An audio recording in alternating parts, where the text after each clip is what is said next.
Nous enfants pays Maurice, avancer la main dans la main, nous montrer solidarité. Nous enfants pays Maurice, nous enfants pays Maurice, avancer la main dans la main, nous montrer solidarité. Nous enfants pays Maurice, nous enfants pays l'arc-en-ciel, nous enfants tout dans. Maintenant, ce qu'il faut faire, comment on utilise, M. Yvan Martial, il souhaitait qu'il y ait une session interactive. Pas qui prépare question, là, la main du coup, pas monter, hein? Alors, pas qui prépare question. M. Yvan Martial, pour prendre une question, là, la table ici même, moi, je vous demande un micro pour pouvoir par là.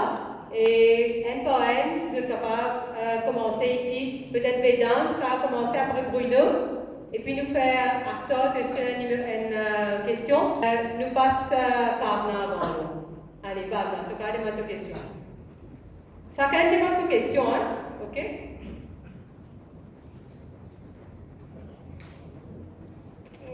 Bonjour à tous, bonjour messieurs. En fin de compte, j'aimerais bien savoir pourquoi dites-vous que les élections législatives des 6 et 7 août 1948 sont davantage une demi-victoire angoulamiste qu'une demi-victoire travailliste? Bonjour. Serait-il faux de dire que suite à l'élection de 1948, si l'équipe de Rambouillet n'avait pas intégré le Parti travailliste se serait éteint dans les années suivantes? Bonjour.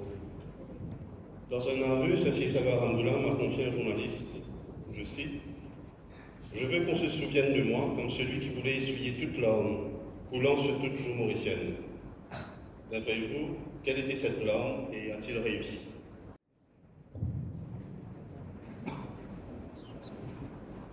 Bon, d'abord, besoin nous avait bien au point, des points de départ, au point de membre du Parti travailliste.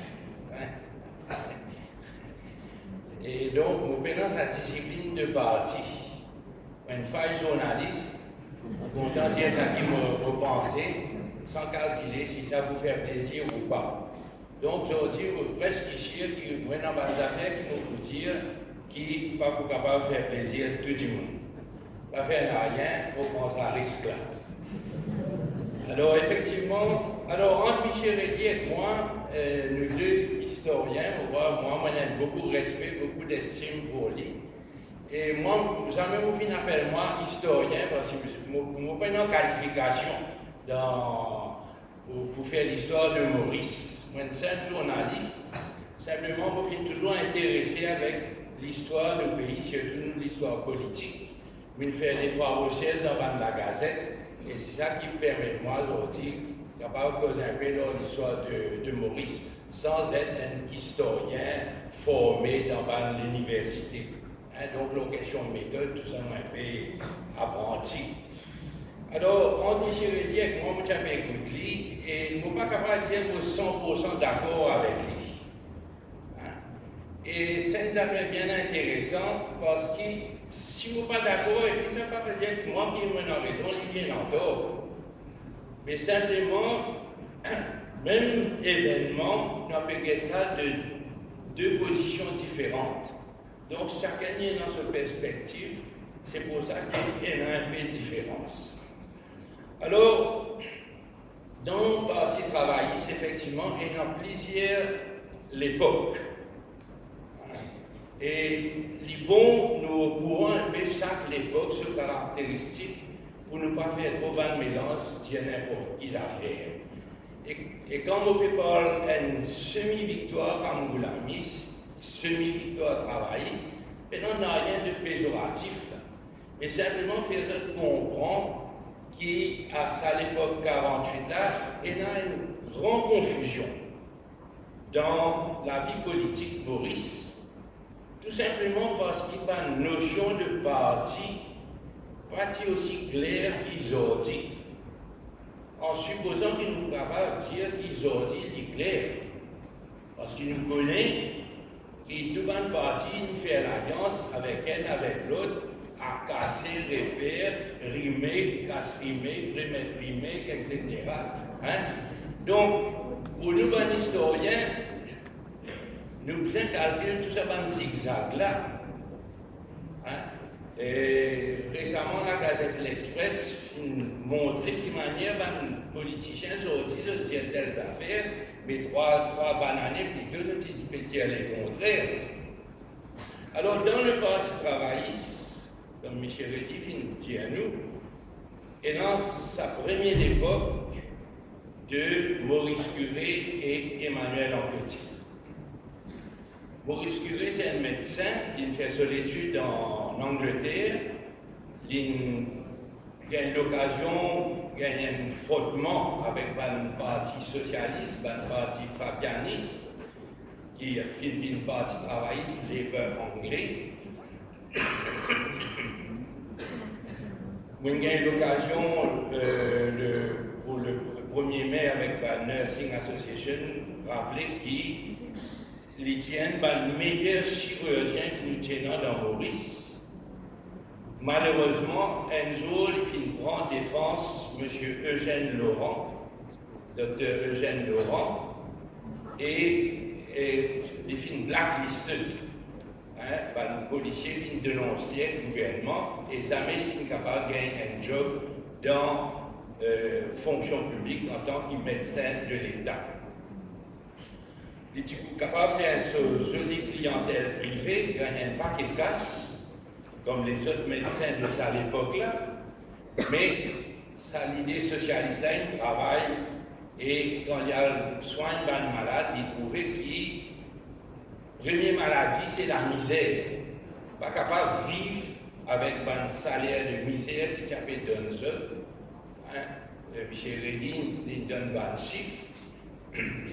Dans 1946-47, sa salaire d'un travailleur agricole pour une journée de travail, un roupie. Calcule un peu ou même qui est capable de faire un roupie à l'époque. Donc, les Finlands, c'est améliorer ça. Les Finlands, c'est la grande idée. Alors, c'est une élection partielle en 1934, quand Dr Curé est capable élu à l'occasion de sa élection partielle.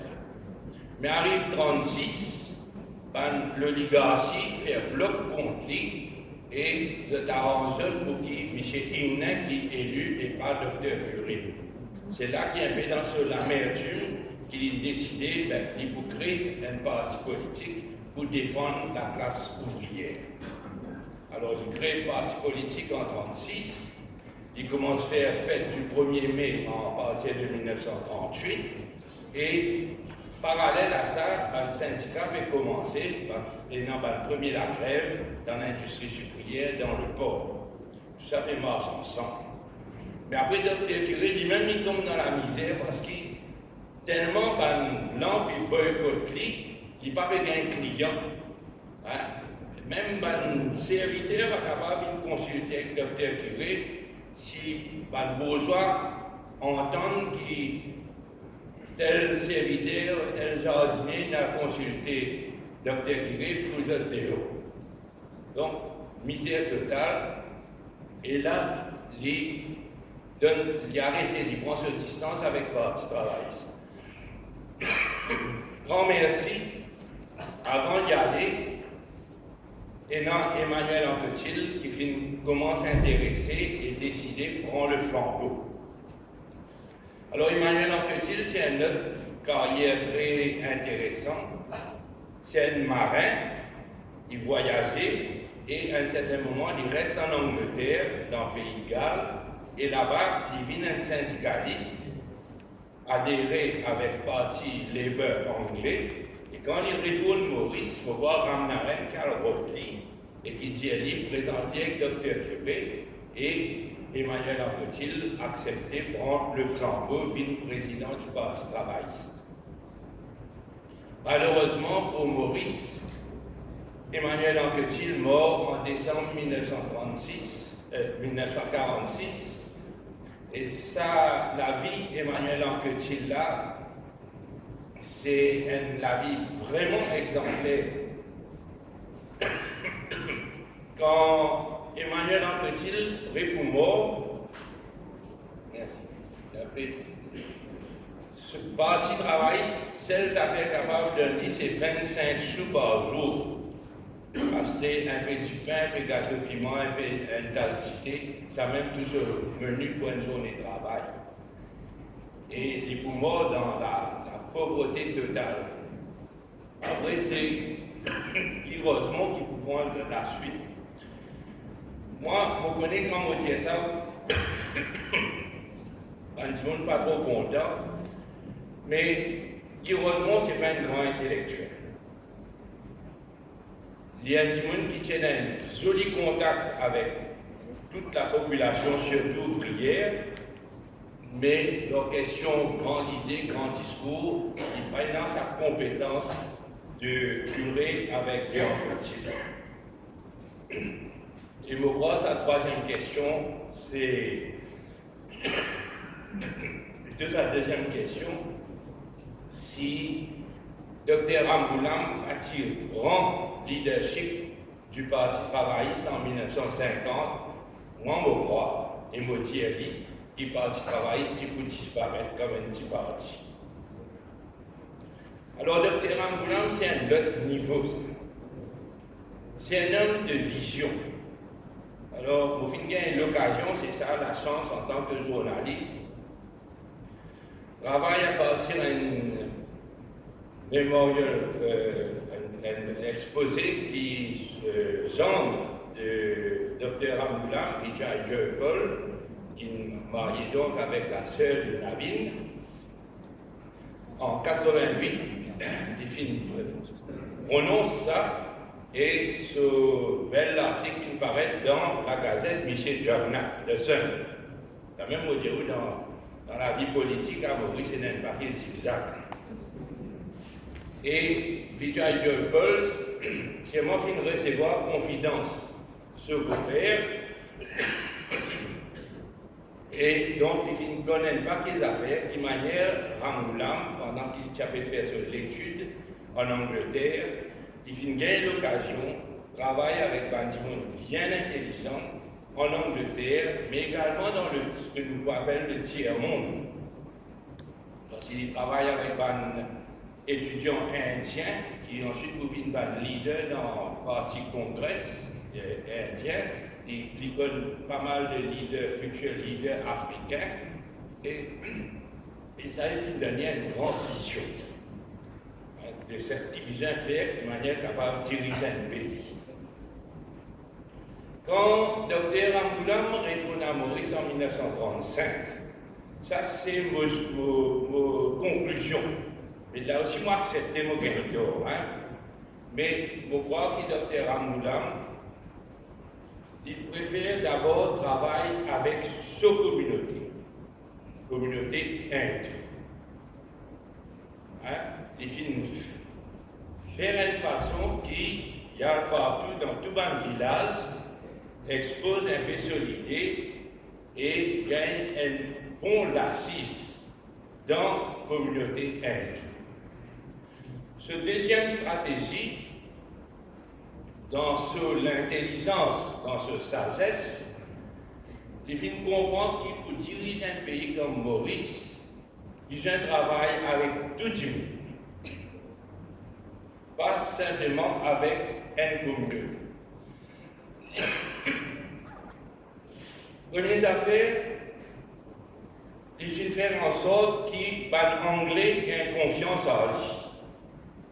C'est une affaire bien importante parce qu'il l'anglais il a beaucoup de méfiance à l'égard de Maurice Curie et même d'Emmanuel Anquetil. Et l'anglais, blanc, ça peut monter la tête.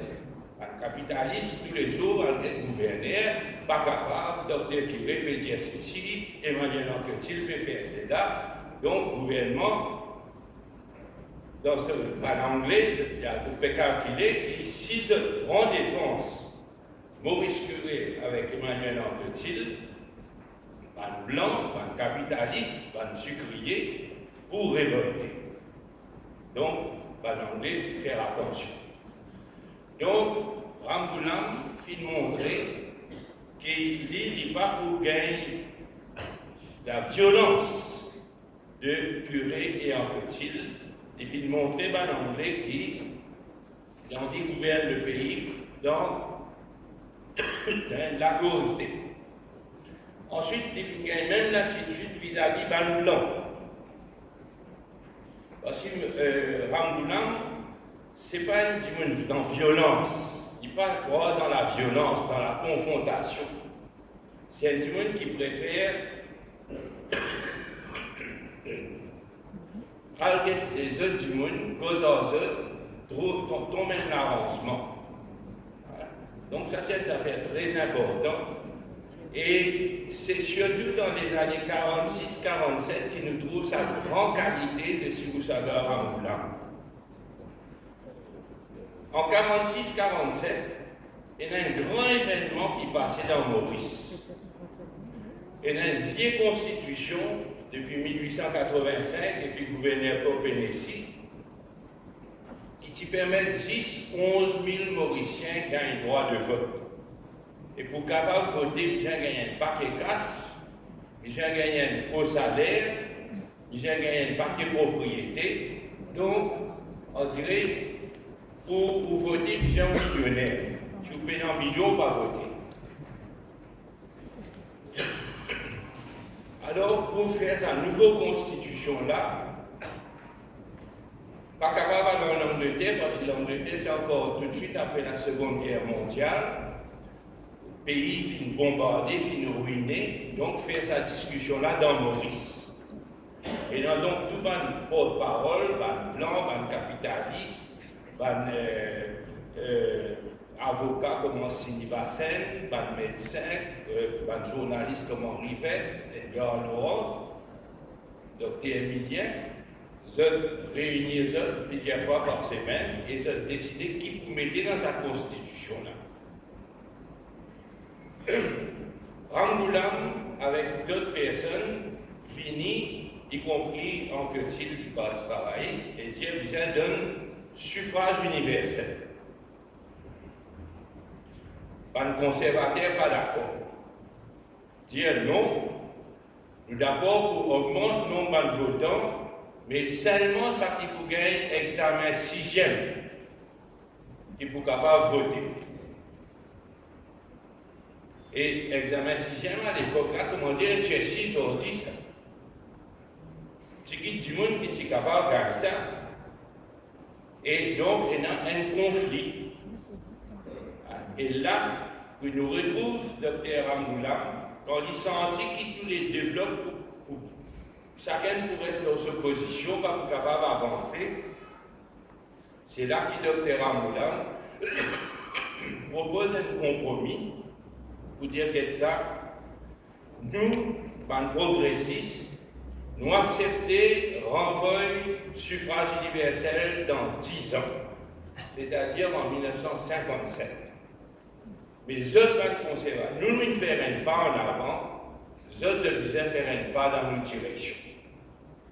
Et les autres banques conservateurs, au lieu d'insister leur examen 6e, faire de façon que n'importe qui Mauricien est capable de remplir un formulaire, si ce formulaire-là, selon un des langues en usage en Maurice. Il est accepté comme électeur, c'est-à-dire anglais, français, après tout les langues orientales. Et c'est comme ça qu'il faut gagner sa compromis-là. Donc, et le nombre d'électeurs, il passe à peu près 11 000, environ 70 000. Ce n'était pas le suffrage universel, mais il permet un grand pas en avant. Alors, quand arrive sa élection 1948,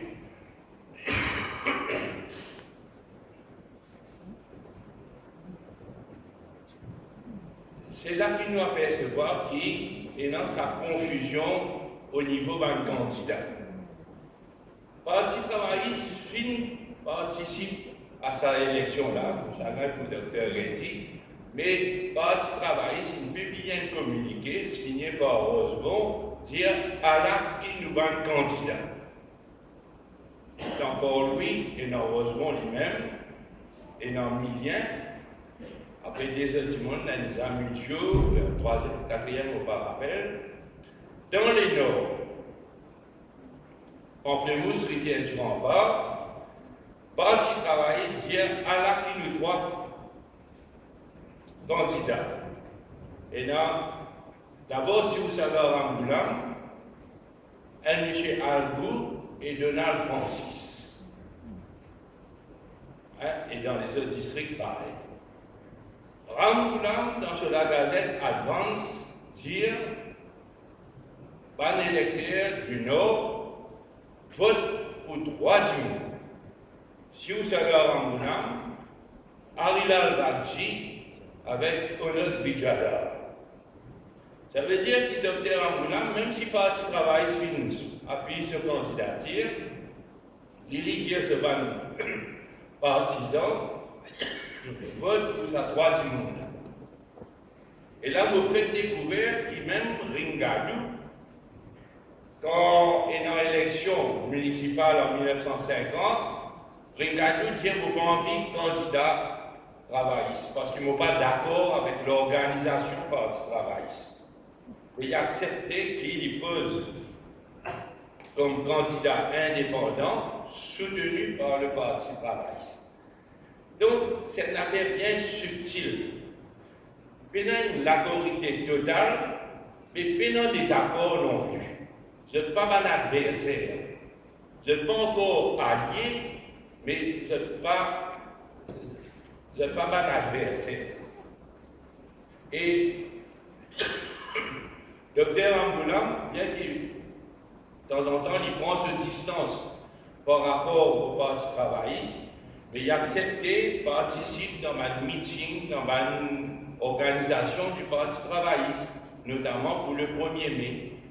Alors, quand on fait le compte, on découvert que pour sa élection 1948, quand nous calculons le candidat que le Parti travailliste finit présenté et qui finit élu, et le groupe Ramboulamiste, disons Parti Ramboulamiste, chacun à peu près gagne le même score. C'est pour ça qu'il faut dire une demi-victoire de chaque camp. Alors, ensuite, en 1950, vous trouvez que quand il est dans sa élection municipale, Ramboulam a accepté candidat du Parti travailliste. Tandis qu'il y a une personne comme Milien, comme Sinivasen, comme Ringadou, sont encore candidats indépendants mais soutenus par le Parti travailliste. Donc, ça veut dire que tout ça finit bien lentement. Hein? Et nous bien comprendre ça. Hein? C'est pas comme aujourd'hui.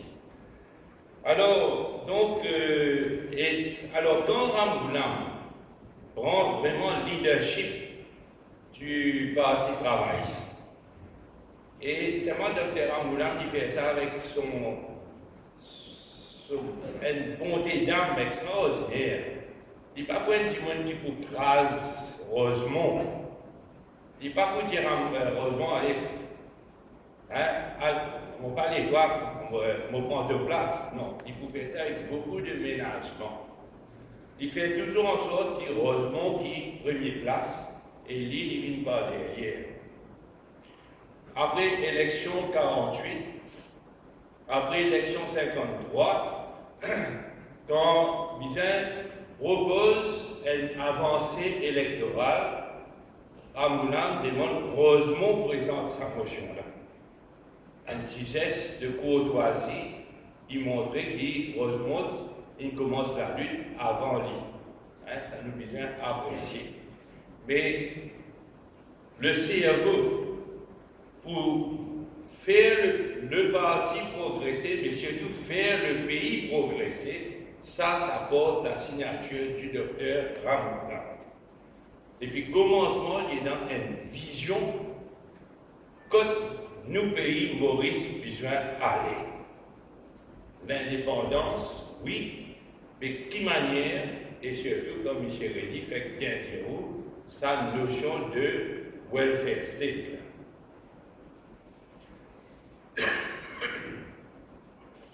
Alors, moi, je tiens encore aux enfants, mais je me rappelle que dans les années 50, quand Dr. Ramgoolam gagne ce premier poste officiel, il vient liaison officer au département de l'éducation. Ce premier projet, c'est construire l'école dans chaque village. Avant ça, pas de ça. Gouvernement anglais, gouvernement colonial, il n'est pas préoccupé, il n'est pas intéressé à faire une école partout. Alors, dans un village, il y a une école catholique, il y a une école anglicane, il y a des trois écoles hindoues, une école musulmane.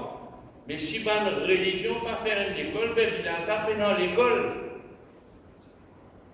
Et je me rappelle, quand une première grande école que Dr. Ramgoolam fait, c'est une école dans Woodlands. Les Blancs ridiculisent ça projet-là. Et ils disent, Aster peut faire l'école dans Cannes. On voit, hein? Et ça l'école-là, nous avons trouvé dans Woodlands, c'est à Langue, si bien qu'il y a un grand gobe, une grande école, mais à l'époque c'était dans une Sancan. Qui fait faire ça dans Sancan? Parce que dans Sancan, il y a un terrain, tandis qu'il est dans le village, mais en place. Hein? Et ça, c'est les premières affaires que le Dr. Ramgoolam fait nous comprendre si maintenant l'éducation n'est pas capable de progresser. Ensuite, Dr. Ramgoolam, il faut quitter l'éducation entre la main de Srinivasan, il faut prendre finance, bien important, jusqu'à ce qu'il devienne Premier ministre. Hein.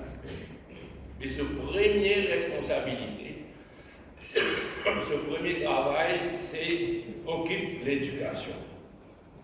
Alors quand Dr. Ramgoolam, on me rappelle bien ça, notre journaliste, il a envoyé réduit, Dr. Ramgoolam, il est gouverneur général, c'est Désiré Artou qui finit à l'interview.